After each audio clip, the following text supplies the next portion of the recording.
Channel पर। मेरा नाम अशोक है। मेरी उम्र 25 साल है। घर के सब लोग बाहर घूमने गए हुए थे। घर पर मैं और पूनम ही थे। पूनम भी मस्ती के लिए प्यासी रहती थी। एक दिन मैंने पूनम को बाथरूम में नहाते हुए देखा तो मैंने पूनम को 61-62 करने की सोची। ये बात 2 साल पहले की है। मैंने 12वीं का एग्जाम दिया था और रिजल्ट का इंतजार कर रहा था। मैं बहुत पहले से पूनम का 61-62 करने की सोच रहा था, इसलिए हमेशा ही उनको साड़ी में घर में पोंछा लगाते हुए देखता रहता था और उनके नाम से अपने हाथ से करता रहता था। हमारे घर में केवल मैं और पूनम ही रहते थे, तो पूनम जब भी नहाने जाती तो मुझे उठाकर जाती। ऐसे ही एक दिन मेरे ख्याल में आया कि क्यों ना मैं पूनम को नहाती हुई देखूं। बस दिमाग में घुस गया था, तो मैं उन्हें बाथरूम में नहाते हुए देखने की जुगत में लग गया। अगले दिन जब पूनम मुझे उठाने आई तो मैं जगा हुआ था। उनके जाने के बाद मैं भी उनके पीछे से बाथरूम की तरफ गया। बाथरूम में वेंटिलेटर से झांककर मैंने अंदर देखा तो पूनम ब्लाउज और पेटीकोट में अपने कपड़े धो रही थीं। कपड़े धोने के बाद उन्होंने अपना ब्लाउज खोला तो उनके 36 साइज के गुब्बारे आज़ाद हो गए और इधर उधर फुदकने लगे।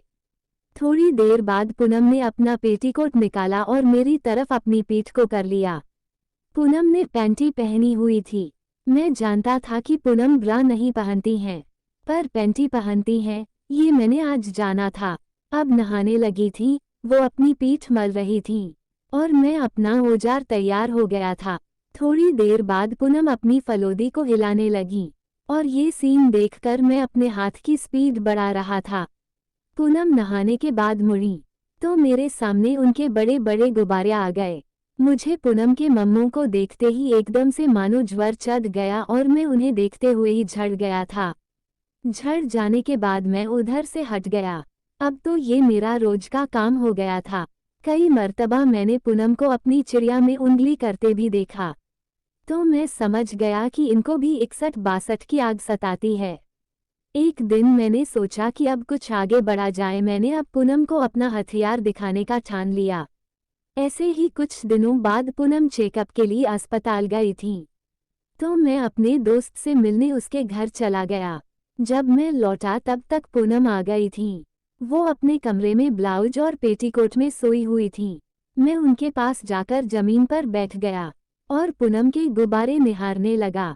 थोड़ी देर बाद मैंने अपना हाथ उनके ब्लाउज पर रखा और ब्लाउज का बटन खोल दिया। अब पूनम के गुब्बारे आज़ाद हो गए। मैंने धीरे से उनके एक निप्पल को मुंह में ले लिया और चूसने लगा। थोड़ी देर बाद जब मेरा मन इससे भर गया तो मैंने अपना औजार निकाला और उनके मम्मों पर चलाने लगा, जिससे थोड़ी देर बाद मैं झड़ गया। अब मैं उनकी फलोदी छूना चाहता था, तो मैं बेड पर चढ़ गया, पर तभी पूनम की आंख खुल गई, तो मुझे वहां से निकलना पड़ा। कुछ दिनों बाद अब वो समय आ ही गया कि मैं पूनम को अपना औजार दिखा दूं। एक सुबह जब पूनम मुझे उठाने आई, तो मैं उनसे पहले ही जग गया और अंडरवियर नीचे करके मैं अपना हथियार खड़ा करके इस तरह से सोया कि मेरे ला का सुपारा और उसकी लंबाई दोनों का आसानी से पता चल जाए। थोड़ी देर बाद पूनम आई और उनकी नज़र मेरे काले नागराज पर पड़ी, तो वो मेरा खड़ा हथियार देखती रह गईं। थोड़ी देर बाद उन्होंने खुद को संभाला और मुझे जगाकर चली गईं। थोड़ी देर बाद मैं बाथरूम की तरफ गया और जब मैंने अंदर देखा तो मुझे ट्रिमर चलने की आवाज़ आई, यानी पूनम अपनी चिड़िया के बाल साफ कर रही थी। फिर मैंने देखा कि पूनम अपनी उंगली अपने चिड़िया में अंदर बाहर कर रही थी। मैं समझ गया कि पूनम को अब औजार की ज़रूरत है। अब मैंने प्लान बनाया और पूनम को नहा के बाहर आने का वेट करने लगा, क्योंकि पूनम अपने ब्लाउज और साड़ी अपने रूम में पहनती थी और रूम तक केवल पेटीकोट में ही जाती थी। पूनम अपने रूम में गई तो मैं उनके पीछे चला गया। वो शीशे में देखते हुए पाउडर लगा रही थी और केवल पेटीकोट में थी। मैंने उन्हें पीछे से पकड़ लिया और अपना नागराज उनकी फलोदी में घुसाने लगा। मैं पहले भी उनको ऐसे पकड़ लेता था, तो उन्होंने कुछ रिएक्ट नहीं किया। मैं उन्हें ऐसे ही पकड़कर अपना हथियार महसूस करवा रहा था। थोड़ी देर ऐसे ही रहने पर मैंने हिम्मत जुटाकर उनके गले पर कुछ किया। उनके मुंह से एक सिसकारी निकली, पर तभी किसी ने दरवाजे पर दस्तक दे दी तो मैंने पूनम को छोड़ दिया।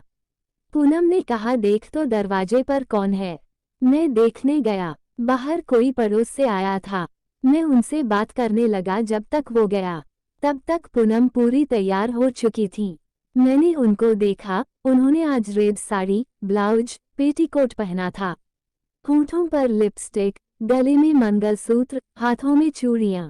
मैंने उनको देखा और सोचा कि अब तो पूनम को 61-62 का मौका निकल गया।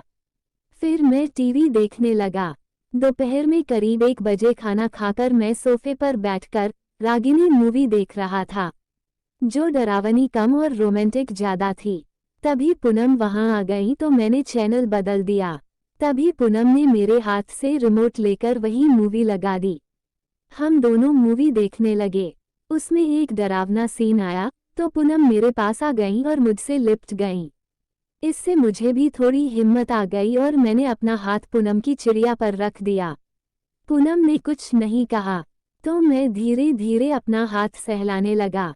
फिर मैंने अपना हाथ पूनम के पेट पर रखा तो पूनम बोली, बेटा मुझे यहाँ से कुछ साफ से दिखाई नहीं दे रहा, सूरज की रोशनी आ रही है, मैं खिड़की बंद करके आती हूँ।